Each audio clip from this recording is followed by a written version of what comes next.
Geishakuta, like at subscribe o tampilan kita hihi.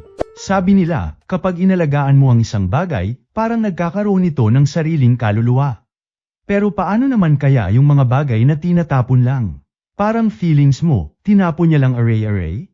Diyan na nga iikot ang kwento nating mga binasura hihi. Ubang banat na nga sa spoiled at entitled rich kid na ito na nalungkot nang mapunit ang paborito niyang stuffed toy, sa pwede pa namang maayos sana. Kaso syempre tumatay ng mga salapi, sa halip na ayusin, tinapon na lang ito ng nanay niya at planong palitan na lamang ng bago. Dinala niya ang basura sa tambakan at basta na lang itinapon pababa sa ilalim ng lungsod, habang sa di kalayuan, ay may isang misteryosong taong nakatanaw. As usual, mabilis itapon ng tao ang mga bagay na akala nila'y wala ng halaga, abat minsan pa nga pati kapwa-tao. Walang ano-ano'y isang nakahod na lalaki na nga ang bumaba sa tambakan kung saan dumadaan lahat ng basura. Napansin na nga siya ng isang gwardiya at agad siyang tinutukan ng baril. Kung saan tinawag itong alias Boy Basura, ang tirador ng mga basura ng kanilang lugar na sumisira raw sa image ng kanilang bayan. Nagpatunog ng alarm ang gwardiya, kaya dumating pa ang ibang sundalo. Na siya namang tinapunan ng ating bida ng basura para makatakas. Ngunit hinabol pa rin siya ng mga ito at pinaputukan. Sa sobrang bilis niya, ay nagawa niyang basic iwasan lamang ang mga bala, tumalon dito, gamulong doon, pasikat si Boy hanggang sa mabaril na nga ayon umaray-aray sabay takas sa Gedli. Nang makatakas, ay nagmumura na nga ito sa inis, kasi lagi na lang daw siyang tinatawag na magnanakaw, sa hindi naman daw siya magnanakaw. Di nagtagal, ay kumalat na nga ang balita at naulit na naman daw ang pagnanakaw ni Boy Basura. Marites mode naman ang dalawang ito, at sinabing malamang tribal na naman daw ang may kagagawan nito. Hanggang sa matahimik nang mapansin na may isang tribal na malapit sa kanila. Agad umalis naman ang lalaki, na siyang pagbulong na naman ng dalawang Marites, na sana hindi na raw bumalik sa kanilang lugar ang mga maduduming hampas lupang katulad nito.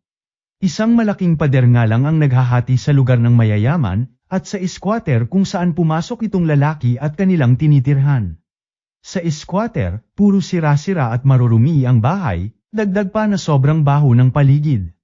Maski rito ay abot na nga ang tsismis tungkol sa bida natin at pamamasura nito. Kinakabahan ang lahat, dahil baka raw bigla na lang sumugod ang apostles sa lugar nila. Wapakles naman dito si Rudo, na abala sa pagkukumpuni ng mga bagay na nakuha niya sa basura. Nabuibwisit naman itong si Chiwa sa kanya, dahil mahilig daw siyang gumawa ng gulo. At alam ng lahat ng taga rito, kung gaano kabigat ang batas tungkol sa basura. Hindi maintindihan ni Chiwa kung bakit patuloy itong ginagawa ni Rudo. Ayon naman kay Rudo, ay may gamit pa naman daw kasi ang mga bagay na tinatapon lang ng mayayaman, sayang naman daw tsaka kailangan din daw niya ng pera para mabuhay. Walang ano-ano'y bigla nang dumating ang grupo ng mga bully niya, kung saan binanatan na naman ang amoy niya at ang madungis niyang gloves. Pinagsabihan pa si Chiwa na baka mahawa raw ito sa baho ng ating bida. Isa sa kanila, sinipa pa nga yung lampara na inaayos niya, sabay sabi na wala raw bibili ng gamit na galing sa maruming tao tulad niya.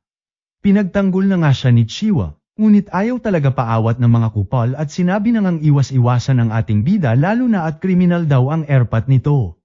Nagalit na nga si Rudo sa mga narinig, sabay matalim na tinitigan ang bully. Kinataranta na nga ito ng kupal, sabay sigaw na ganitong-ganito raw ang tingin ng mga kriminal, sabay exit at baka mabiktima pa raw sila ng future mamamatay tao na si Rudo, ika na nga ng mga ito. Subok pinagaan naman ni Chiwa ang kanyang loob, at sinabing naniniwala raw siyang hindi masamang tao si Rudo at hinding-hindi nito kayang manakit ng iba. Dito na nga napansin ni Chiwa ang stuffed toy na nakuha ni Rudo mula sa tambakan at tuwang-tuwa siya rito. Gusto sanang ibigay ni Rudo ang laruan, kaso may katorpehan ang bida natin, ayon bago pa nga makapagsalita, tinawag na si Chiwa ng nanay nito. Gaya ng dati, binili na naman ng nanay ni Chiwa na umiwas ito kay Rudo, habang si Rudo naman, malungkot at tahimik na lang na umuwi sa kanila. Pagdating niya sa bahay, ay bumungad na nga sa kanya si Recto, yung lalaking nilate ng dalawang Marites kanina, na siyang agad siyang tinukso, tungkol kay Chiwa na nagkadiutal-otal daw itong ating bida at hindi mabigay ang simpleng stuffed toy lamang. Pagkatapos ng kulitan nila ay seryoso na nga siyang tinanong ni Recto, kung ano ba raw talaga nangyari sa huling pamamasura ni Rudo, Huwag nga raw itong padalos-dalos at baka mapahamak ito at hayaan na lamang daw na siya ang maghanap buhay sa kanila. Di man daw sila magkadugo ay pamilya parent sila. Agad kumontra naman ang ating bida at hayaan nga raw sana siya ni Recto na suklian ang kanyang utang na loob dito, dahil kinupkup siya nito kahit basura lamang ang turing sa kanya ng lahat. Pang-aasar na naman nga ang ribat dito ni Recto, at kaya naman pala raw ni Rudo na maging tapat, bakit hindi raw nito kayang magtapat kay Chiwa? Lubos kinataranta na nga ito ni Rudo, hanggang sa dito na nga napansin ni Recto ang sugat niya sa braso. Agad siyang inas-ikaso ni Recto, pinalitan ng benda sa kamay at pinagsabihan na wag nang bumalik sa tambakan dahil masyado na raw delikado. Pero makulat din talaga si Rudo, wala raw yun kumpara sa sugat na iniwan ng tunay niyang ama. Napabuntong hininga si Recto, at pinaalala niyang simple lang ang batas sa lungsod na ito, na pag may mabigat kang kasalanan, ay diretso ka sa abis. Kagaya ng sinapit ng ama ni Rudo, kaya ang bilin niya ay mag-ingat itong si Rudo para di matulad doon. Matagal nang itim at puno ng sugat ang kamay ni Rudo, mga sugat na may dalang matinding sakit at pandidiri ng tao. Hanggang sa isang araw, ay binigyan siya ni Recto ng gloves na gamit pa rin niya hanggang ngayon. Kahit luma na, ay magpahanggang ngayon ay nakatulong na mabawasan ang sakit na kanyang nararamdaman. Kaya para kay Rudo, ay may utang na loob siya kay Recto na hindi niya kailanman kayang bayaran. Ayaw talaga paawat ni Recto at pinag-try pa na naman na si Rudo, at kung talagang gusto niya raw si Chiwa, ay dapat bilasan daw nito at baka maaga pa ng iba. Binigyan pa siya ng tip na ibigay na raw ang stuffed bunny bukas, with matching kiss pa raw. Kumunat na nga itlog ni Rudo sa hiya, kaya napasigaw siya, narinig hanggang labas, sabay pinakita ang isang misteryosong lalaki na tila nagtitiktik sa kanila. Habang naglalakad si Rudo sa squatter, ay napaisip siya tungkol sa abis, isang napakalaking tambakan, na nagmistulang huling hantungan ng lahat ng basura at kriminal. Saktong nadaanan na nga niya ang isang residenteng hinatulan ng kamatayan, na siyang walang awang itinapon ng mga ito sa abis, habang sumisigaw ang mga tao ng, isa pang chicken joy, isa pang chicken joy.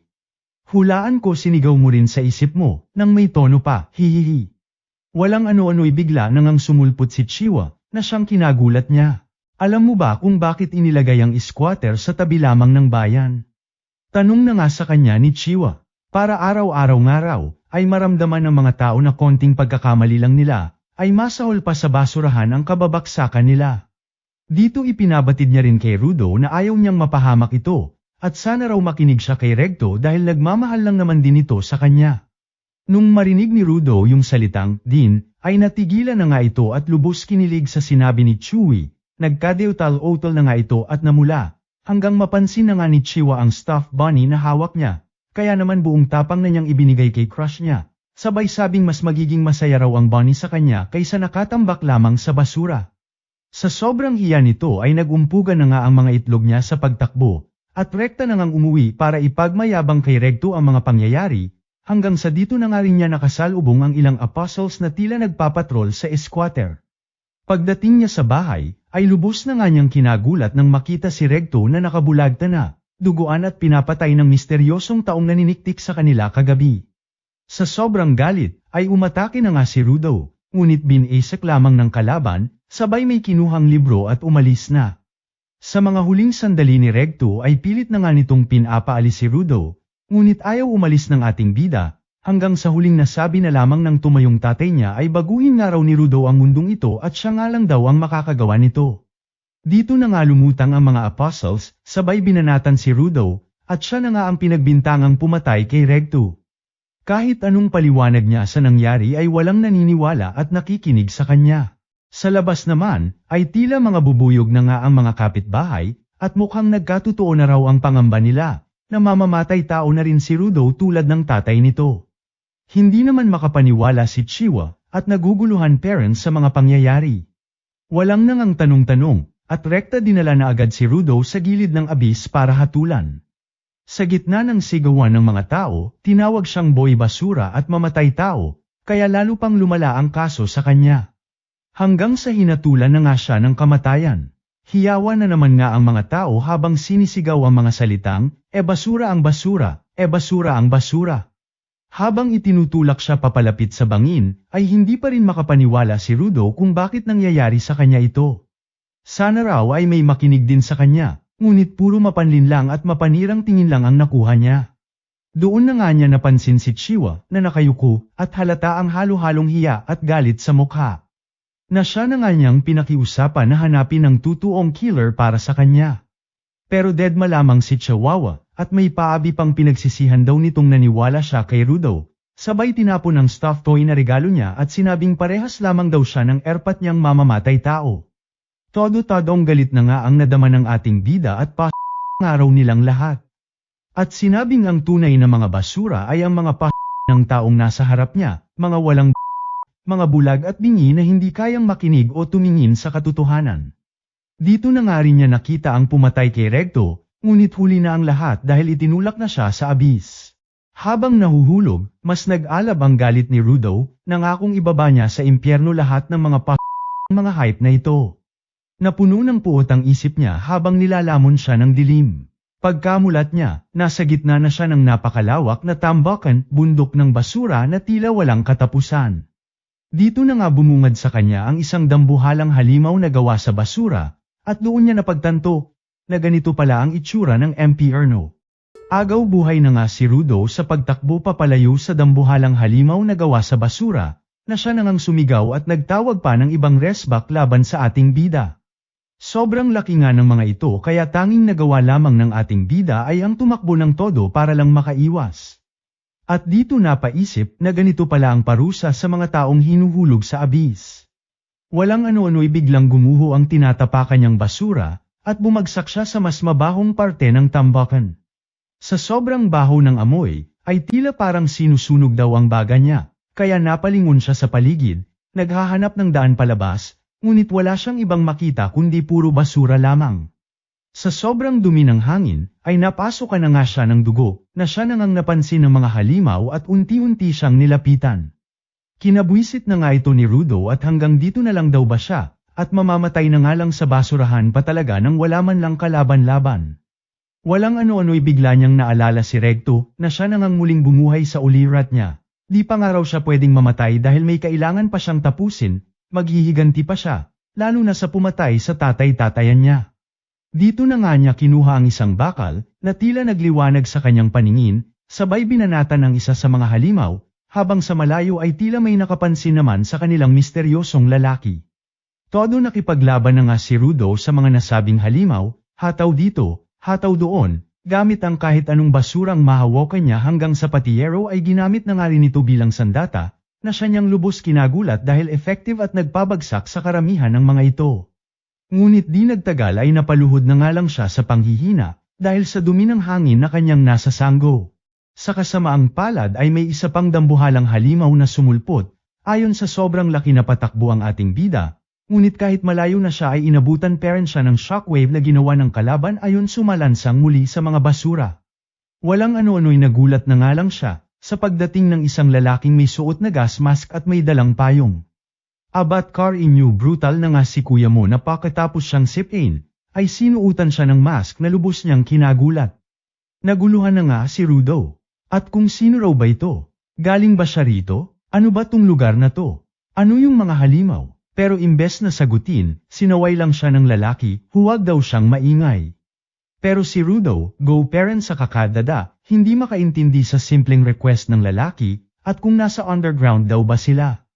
Paulit-ulit siyang nagtanong sa kabila ng request ng lalaki na manahimik siya hanggang sa nabuisit na ang lalaki at sumigaw pabalik. Hindi raw ito underworld bagkos ay ibabaw ng mundo, at lahat nga raw ng basurang nakikita niya, ay itinapon lahat ng mga tinatawag nilang celestial, yung mga taong nasa taas na walang pakialam kung sinisira nila ang tahanan ng iba. At dahil nga raw sa kadaldalan ng ating bida, alam na raw tuloy ngayon ng mga halimaw kung nasaan sila at malakas nga raw ang pandinig ng mga ito. Tinatawag nga raw itong mga trash beasts, mga nilalang nagawa sa basura at kayang mag-regenerate gamit ang paligid, at hindi tinatabla ng normal na sandata. Unti-unti nang nakalapit ang kalaban, habang buwisit na buwisit pa rin itong lalaki sa ating bida, sabay pasikat at ginamit ang kanyang nag-aapoy na payong para wasakin ang halimaw na kanilang kaharap. Lubos kinamangha na nga ito ni Rudo, dahil binisak lamang ito ni Boy Payong at di na rin makapag-regenerate ang kalaban. Dumating pa ang iba pang trash beasts pero di siya umatras. Bagkus, ay sinalubong niya ang mga ito ng buong tapang, gamit lang ang kanyang nag-aapoy na payong. Di naman makapaniwala si Rudo sa mga nakikita, at napaisip na kung taglay niya ang ganitong lakas, ay yak-ang-yaka na niyang makabawi sa lahat ng nangalipusta sa kanya at sa mga taong gusto niyang paghigantihan. Di naman basta nagpatalo lang ang huling halimaw na kaharap ni Boy Payong at binanatan ito ng malaasidong dura. Basic hinarang naman ito ng lalaki sabay tumalo ng mataas, kung saan ginamit nito ang isang pangmalakasang atake na tinawag nitong Unbreaker Octa Shredder. Ayun, wasak na wasak ang pusong ni Nasty Mock. Pagkatapos ay nilapitan na nga nito si Rudo, kung saan nagtanong na naman kung sino siya. Sa kulit nga ng ating bida ay napatanggal na ito ng mask, sabay nagpakilalang si Engine, isang simpleng gwapong manlilinis daw. Walang ano-ano'y bigla na nga itong naubo sa sobrang baho ng hangin, at kinabuisit na naman ng ating bida at kasalanan nga raw nito dahil napakakulit, habang ang bida naman natin nawalan na ng malay. Sa isang pa-flashback, pinakita ang bida natin noong bata pa ito. Umuwi siya galing eskwela na puno ng dumi. Binugbog daw siya dahil sinabi niyang may buhay ang mga gamit. Di naman ito kinontra ni Recto dahil naniniwala rin daw siya dito. Sabi pa ni Recto na kapag inalagaan mo ang isang bagay ng matagal, ay para bang nagkakaroon na rin ito ng kaluluwa. Pagdilat niya, ay lubos na gulat na nga si Rudo nang makitang nakatali na siya sabay minura si Boy Payong at pakawalan nga raw siya. Habang itong si Engine naman kalmado lamang, at ganito raw ba dapat itrato ng ating bida ang nagligtas sa kanya. Habang hila-hila ng Engine ang ating bida ay nagdadadada na naman nga ito, at pakawalan nga raw siya ni Boy Payong dahil kailangan niyang bumalik sa itaas. Agad kinontra naman ito ng lalaki dahil imposibleng araw yun. Yung tinatawag ni Rudo na itaas ay tinatawag daw nilang sphere. At hindi basta-basta nakakarating doon dahil patuloy din daw itong gumagalaw. Ayaw naman paawat ni Rudo at desidido ngang makabalik sa itaas, kahit anong araw ang sabihin ni Boy Payong, dahil alam niyang may alam daw itong si Engine kung paano makakabalik sa sphere. Gusto niya raw matutunan ng lahat tungkol sa lugar na to, pati na rin ang kapangyarihang ginamit ni Boy Payong kanina. Dahil ito nga raw ang gagamitin niya sa paghihiganti sa mga walang kwentang tao sa sphere lalo na sa pumatay kay Recto, nabuisit na nga si Engine sa kaingayan ni Rudo sabay ibinalibag ang helmet nito. At since kitang-kiti raw ang bata na malaman talaga ang katotohanan, ay malugod nga raw niyang ipapakita rito. Dito na nga niya hinayla si Rudo papunta sa isang abandonadong gasolinahan at dito iniwan ang makulit nating bida. Buisit naman si Rudo dahil iniwan na lamang siya basta ni Boy Payong, hanggang sa may mga lalaking nakamask na nga ang lumabas mula sa truck. Nagtaka na nga ang mga ito at ano raw ang ginagawa ng isang bata rito sabay nagtanong kung spherite daw ba ang ating bida base sa suot nito. Nang kumpirmahin ito ni Rudo, agad nagtanggal ng mask ang mga lalaki at nagtanong kung anong klaseng milagro ito, isang buhay na spherite na tila bago sa kanila. Dito na nga iminungkahi ng leader na tanggalin na ang nakagapos sa kanya, na siya namang kinagulat ni Rudo, dahil mas okay pa raw ang mga ito kaysa kay Boy Payong. Abat sa di niya inaasahan ay mas malala pa pala ang mga ito at ginapos na nga siyang parang hayop. Plano na nga ng grupo na ibenta si Rudo dahil mataas daw ang halaga ng isang spherite, pati mga parte nito gaya ng mata, braso, binti, at maging damit, may presyo raw lahat. Ipinabatid na nga ng lalaki na galit sila sa mga taga-sphere, na araw-araw ay nagtatapo ng basura sa mundo nila, nilason ang munda't hangin nila, dahilan din ng mga nabuong halimaw. Abat magtataka ka pa ba sa nangyayari sa iyo ngayong hype ka? Ika na nga nito sa ating bida at maraming araw magbabayad ng malaki makita lang ang paghihirap niya. Pero syempre di raw pwedeng payat nila siyang ebebenta, kaya kumain daw muna siya ng marami, sabay sinungal-ngalan ng mga bulok na pagkain ng lalaki, walang ano-ano'y nagulat na nga lang ang lahat nang biglang kinagat ni Rudo ang kamay ng lalaki, ayun punit ang daliri. At anong basura raw ang pinagsasasabi nila sa kanila desert itong mga binigay nila sa kanya. Nanlaki na nga ang mata ng lahat, habang sumabog naman ang galit ni Rudo. Aniya, pare-pareho lang ang mga tao, mapamula man sa itaas o sa ibaba, pare-parehas mga puta. Dito na nga siya binalot ng isang kakaibang kapangyarihan, na kalaunan ay nagwasak sa kid ng nakasuot sa kanya. Sa malayo, ay pinapanood naman siya ni Engine sabay na pangiti, at hindi nga raw siya nagkamali sa binata. Habang nagmo-moment naman itong si Rudo, at naalala ang sinabi ni Recto na kapag inalagaan mo ang isang bagay, pwede itong magkaroon ng kaluluwa. Mga taong may kakayahang bigyang buhay ang anumang bagay, na kung tawagin ay giver ayon naman dito kay Engine. Abat nanlaban pa nga ang mga tanga sabay sinugod ang ating bida, na siyang binasek nga lang ni Rudo gamit ang mga kadena ngunit natanggal mula sa kanya. Kaya gulong naman ang kinuha niya na lubos kinagulat nila lalo na ni Engine dahil bihira ang nakakagawa nito. Dito na nga niya binanatan ang mga ito hanggang sa leader na lamang ang natira na lubos ang galit sa kanya. Babanatan na sana niya ito ngunit biglang dumating si Engine at pinatigil siya. Kasabay ng kanyang pagkalma ay nagsibagsakan na rin ang mga gamit sa paligid niya, ayon tulog ang leader sa isang sementong bumagsak dito. Litong-lito si Rudo sa mga nangyari, at tanging naaalala lamang ay ang mga salita ni Regto at ang kanyang gloves. Dito na nga napansin ni Engine ang dugong tumutulo sa ilong ng ating bida, na epekto raw ng kapangyarihang kanyang ginamit, sabay nag-sorry at naninigurado lamang daw siya kung talagang may kapangyarihan si Rudo. At ngayon na malinaw na raw, ay handa na siyang ipaliwanag ang lahat tungkol sa mundong ito at sa kapangyarihan ni Rudo. Pero kapalit nga raw, ay gusto niyang sumali siya sa kanila na tinawag nitong cleaners. Napanganga lamang ang ating bida, sabay sinabing ayaw daw niya. Somewhere sa kung saan, isang miyembro ng cleaner ang nakatanggap ng bihirang tawag mula kay Engine. May nahanap daw siyang bagong talento sa Forbidden Zone, isang batang kakaiba sa lahat ng nakita niya. Kaya't plano na agad ni Engine na isama ito sa grupo. Samantala, sa isang clinic, ay buwisit na buwisit itong si Rudo. Dahil hindi raw siya pumayag sumali sa grupo ng mga cleaners na kinukulit ni Engine. Deadma lamang si Engine at sinabing wala naman siyang choice lalo na sa lugar na ito. Pilit na tumatanggi si Rudo, at gusto lang naman daw kasi niyang makabalik sa ibabaw. Dito na nga biglang sumabat ang doktor. Nasa minalas-malas nga raw ng ating bida, at kung tumagal pa siya sa Forbidden Zone, ay baka patay na raw siya sa lason ng hangin. Dagdag pa nga raw na muntik pa siyang makidnap. Dapat pa nga raw siyang magpasalamat sa lalaking nasa likod niya, na siyang agad sinang-ayunan naman ni Engine, na nagsabing dapat marunong siyang tumano ng utang na loob. Nap-icon si Rudo at tinawag na bida-bidang kalbo ang doktor, na agad pumalag, at sinabing babae siya kaya magdahan-dahan daw ang pasmadong bibig ni Rudo. Matapos gamutin, pinaalis na ng doktora sila Rudo. Sa labas ng clinic, nagpasalamat naman siya kay Engine pero nilinaw ulit na wala siyang balak sumali sa grupo nitong cleaners. Ang gusto lang niya ay makahanap ng paraan pa uwi. Sabi naman ni Engine, kung gusto niyang magtanong-tanong, ay pwede niya namang gawin. Pero alam niya naman ang nangyari nakaraan kaya mag-ingat daw ito, dahil kapag nalaman ng iba na isa siyang spherite, ay siguradong tapos siya. Wala rin daw libre sa lugar na to lalo na kapag impormasyon ang usapan. Matapos nito ay dinala siya ni Engine sa isang kainan.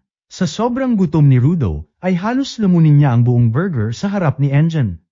Habang kumakain, na-realize ng ating bida na hindi lang pala basura ang abis, kundi ay may mga syudad at totoong pagkain din. Tinanong na nga siya ni Engine kung ano ang pangalan niya. Agad nagpakilala naman ang ating bida at habang nagyuyosi si Engine, nagkwento na nga ito tungkol sa mundo nila. Kung saan hindi lang daw basura ang naiipon sa lugar na to, kundi pati mga emosyon ng tao, na kapag naipon, nagiging enerhiya na tinatawag nilang anima. At kadalasan na siyang pinagmumula ng mga trash beast. Kadalasan, iniiwasan ng mga halimaw ang kanilang mga syudad, pero paminsan-minsan, sumusugod sila. Ang problema nga lang, hindi tinatabla ng normal na armas ang mga halimaw dahil ang core nila ay gawa rin sa anima. Sa kaso nga raw ni Rudo, kaya niya silang patumbahin gamit ang gloves niya. Gloves niya na halimbawa ng isang bagay na inalagaan at pinahalagahan, kaya nagkaroon ito ng sariling kaluluwa. Na kung tawagin nila ay vital instruments. Ang trash beasts ay natatalo lamang gamit ang ganitong klase ng armas. Pero hindi lahat kayang gumamit ng artifacts. At sila nga raw na nagagawa ito ay tinatawag na givers. Habang iniisip lahat ng sinabi ni Engine, ay naalala ni Rudo ang mga pangaral ng tatay niyang si Regto at tama nga raw lahat ng sinabi sa kanya. Dagdag pa ni Engine na ang cleaners ay grupo na tumutugi sa trash beasts, kaya gusto niyang isali si Rudo. Nagtanong na nga si Rudo na kung sakaling sasali siya, ay matutulungan ba nila siyang makabalik sa surface? Ayon naman kay Engine ay wala raw siyang ideya kung papaano, pero baka raw alam ng boss nila. Bago umalis, iniabot ni Engine ang isang bag ng pera sa ating bida, na lubos ang pagkagulat at tinanong kung bakit siya binigyan. Ayon naman kay Engine, ay galing raw yun sa pagbenta nito ng suot niyang spherite outfit. Kinabwisit na nga ito ni Rudo hanggang sa ramaso naman si Engine na binigyan niya lamang ng pabor ang binata, at para na rin sa safety niya since mahahalatang di siya taga rito lalo na at isa siyang spherite. Bago umalis, sinabihan siya ni Engine na hintayin ang darating niyang kasamahan na siya niyang magiging trainer. Sa inis, nangako si Rudo na aalis siya agad sa grupong ito kapag alam niya na kung papaano makakabalik sa itaas. Walang ano-ano'y biglang may pasang tumalon sa mesa at kinuha ang bag ng pera ni Rudo na siya nang agad hinabol ng ating bida. Habang tumatakbo, hinablat niya ang isang nakausling kahoy sa may kanto at ginamit ito para mahuli ang pusa at mabawi ang kanyang pera. Kalaunan ay nagulat na nga lang siya nang may lalaking biglang sumulpot mula sa kung saan at sinabing pagmamay-ari nito ang hawak niya kaya ibalik nito sa kanya. Anong sayo, pera ko ito, ribat naman ng ating bida, hanggang sa linawin naman ng misteryosong lalaki na ang sinasabi nito ay ang kahoy na kinuha ni Rudo. Nabwisit naman ng ating bida at sinabing kahoy lang naman kaya ano raw ang pinaputok ng itlog nitong lalaki. Walang ano-ano'y biglang hinablat ng lalaki ang baston at sinabing hindi ito ordinaryong steak sabay inamoy pa na parang adik, na lubos kinabahala na nga ni Rudo, sabay napansin ng insignia ng lalaki na parehas daw ng suot ni Engine. Magbabayad na raw itong ating bida, at bibigyan niya ng leksayon sa pagkuha ng bagay na hindi naman sa kanya. Ika na nga ng nagalit na lalaki, hanggang sa banatan na nga nito si Rudo at tinawag sa kanyang pangalan. Pinagtaka na nga ito ni Rudo at panong nalaman ang kanyang pangalan, hanggang sa dito na nga niya napagtanto na ito ang sinasabi ni Engine kanina nakikitain niya. Nagpakilala na nga ang lalaki na si Zanka Najiko, mula sa Akute Cleaners, na siya raw magiging trainer ni Rudo. Ayon kay Zanka, ay dapat seryosohin daw ni Rudo ang nangyari ngayon, unang leksyon daw ito tungkol sa basic na respeto, at kung mali raw siya edi magsumbong siya kay erpat niya, ika na nga ni Zanka. Nabwisit na nga si Rudo sa mga narinig, ngunit natigilan ng maalala muli ang mga pangaral ng Yuma o niyang tatay. At kung ayaw niya nga raw na laging napa-trouble, ay dapat marunong daw siyang humingi ng tawad. Agad na ngang nag-sorry si Rudo, at sa gulat niya, biglang huminahon si Zanka at effective daw ang payo ng kanyang tatay. Sa unang pagkakataon, naramdaman ni Rudo na baka pwede siyang makipagkaibigan. Happy-happy na nga itong si Zanka na kinausap siya, habang napaisip naman si Rudo, na baka nga ang sick vital instrument sa pagiging approachable ay simpleng ngiti lang. Lagi kasing sinasabi ni Recto na ngumiti siya, pero yun nga lang, hindi niya alam kung paano. Dito na nga instinct niyang ngumiti, na tila adik at kita lahat ng ngipin. Ano pa nga ba at kinabuisit ito ni Zanka, at inakalang pinagtitripan siya ng ating bida. Naguluhan naman si Rudo dahil ginalingan niya naman daw ngumiti pero bakit nagalit na naman ito? Kaya naisip ang sumubok muli, ngunit sa pagkakataong ito, ay ngiting nakatikom naman. Sa kasamaang palad ay mas kinabuisit ito ni Zanka, na siya nang nagresulta sa pagdediskusyon ng dalawa. Dito na sumabog si Zanka, sinabing wala namang kwenta ang layunin ni Rudo na umalis dito at bumalik sa ibabaw. Natigilan na nga ang ating bida at naalala bigla ang huling habilin ng ama niya bago mamatay, kung saan gawin nga raw lahat ni Rudo para mabago ang mundo. Kaya't buong tapang niyang sinabi na mahalaga sa kanya ang goal niya. Nainis lalo si Zanka at naghanda ng seryosong turuan ng leksyon ang ating bida. Pero bago siya makalapit, may dinampot si Rudo mula sa basura, at sa isang iglap, naging vital instrument agad na siyang kinagulat ni Zanka. Akala niya gloves lang ang item ng bata, pero mukhang kahit anong mahawakan ni Rudo, ay kaya niyang gawing artifact na para sa kanya ay sobrang OP. Pero kahit ganun, raw talent lang daw ang meron si Rudo, wala pa ring panama sa isang veterano na katulad niya. Walang ano-ano'y biglang bumagsak ang baston ni Zanka mula sa ere, na siyang muntik ng tamaan si Rudo. Maliksing nakuha ulit ng trainer ang weapon at binigyan si Rudo ng isang malakas na atake. Medyo olats nga ang ating bida at mas nang ibabaw ang experience ng soon-to-be trainer niya. Pero kahit mukhang talo si Rudo, napansin ni Zanka na tila tinamaan siya sa mukha. Nang amuyin niya kung ano ang nasa mukha niya, natuklasan niyang plunger pala ang gamit ni Rudo at puno pa talaga ng tae, habang wala naman ideya si Rudo sa mga nangyayari kaya tuloy lang siya sa pag-atake. Sa sobrang dumi ng weapon, halos maduwal si Zanka habang todo umiiwas sa nagpapawis na mga tae. Dahil sa sobrang pandidiri, nagdesisyon na lang siyang tumakbo. Sinundan naman siya ni Rudo, clueless kung bakit parang takot na takot si Zanka sa kanya. Pero since lamang na siya, ay tuloy lang siya sa paghabol. Bagamat mabilis umiwas si Zanka ay di nga nito inasahan ang paglutang ng isang pusa, na siya nangang natisod si Zanka at napaslow-mo sa buhay niya. Sinamantala na nga ito ni Rudo na siyang iwinasiwas ang sandata niya, na siya nangang di sinasadyang nagpaulan ng tae kay Zanka. Samantala, sakay ng sasakyan, ay napadaan si Engine at nakita ang dalawa. Akala niya close na ang mga to, pero nang lapitan niya, ay nakita niyang nanginginig sa takot si Zanka. Nang may pasok na sa kotse ang dalawa, tawang-tawa si Engine nang malaman ang buong kwento habang kulang na lang lamunin ng lupa sa kahihiyan nitong si Zanka. Habang nasa daan, huminto sila saglit dahil sa natumbang kariton. Habang naghihintay, tinuro ni Engine si Zanka at sinabing the best sa paggamit ng vital instruments, na siya raw magiging trainer ni Rudo. Bigla ring napansin ni Engine na may tao pa sa likod na nagngangalang si Rio at bakit daw sumama sa kanila. Ayon naman sa dalaga, ay curious lang daw siya sa nangyayari kaya sumama. Bigla na nga nitong nilero ang buhok ni Rudo, at inakalang kinulayan lamang ng ating bida ang buhok niya. Di na nga makagalaw si Rudo at first time may babaeng kumalikot ng buhok niya. Pagkaalis ng harang, iminungkahi ni Engine na umuwi na raw sila rekta sa headquarters ng caretakers. Par-ekta na rin lods ng like at subscribe ko, grabe ka naman hihi.